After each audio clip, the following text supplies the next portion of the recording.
तारीकी में जब कबीर मलिक बरसों बाद अपने आबाई गांव लौटा तो हर चीज वैसी ही थी जैसी उसने बचपन में छोड़ी थी।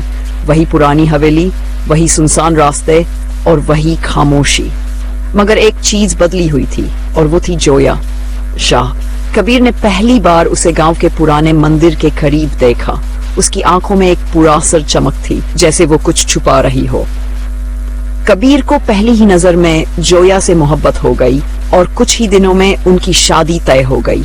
गांव के लोगों में चहमगोयां होने लगी। कुछ का कहना था कि जोया कोई आम लड़की नहीं, उसकी आंखों में जादू है, उसके चलने में कोई पुरासर कशिश है। मगर कबीर ने इन सब बातों को बेबुनियाद समझकर नजरअंदाज कर दिया। लेकिन कहानी में मोड़ तब आया जब एक तांत्रिक दर्शननाथ वेद प्रताप सिंह गांव में आया। वो एक खतरनाक जादूगर था जो सांपों पर काबू पाने का माहिर था।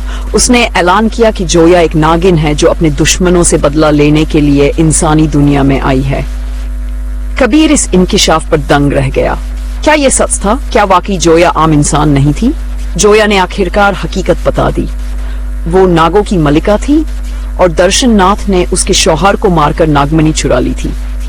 वो इंतकाम लेने के लिए यहाँ आई थी, मगर कबीर की मोहब्बत ने उसे बदल दिया था। मगर दर्शननाथ आसानी से हार मानने वाला नहीं था। उसने अपनी ताकतों से जोया को काबू में करने की कोशिश की, मगर जोया भी कमजोर नहीं थी। एक जबरदस्त जंग छिड़ गई। आग, जादू, मंत्र और ताकतों की टक्कर। जोया ने अपनी तमाम तरकुव्वत जमा करके दर्शननाथ को खत्म कर दिया, मगर इस जंग की कीमत उसे खुद भी चुकानी पड़ी। कबीर ने जोया को रोकने की बहुत कोशिश की, मगर वो मजबूर थी। वो आसमान की देखते हुए बोली, मेरी मोहब्बत सच्ची है, मगर मेरी दुनिया अलग है। ये कहकर वो एक चमकती रोशनी में बदल गई और हमेशा के लिए गायब हो गई। पीछे सिर्फ कबीर की यादों में जिंदा रह गई। जोया, पुरासर मोहब्बत की दास्तान।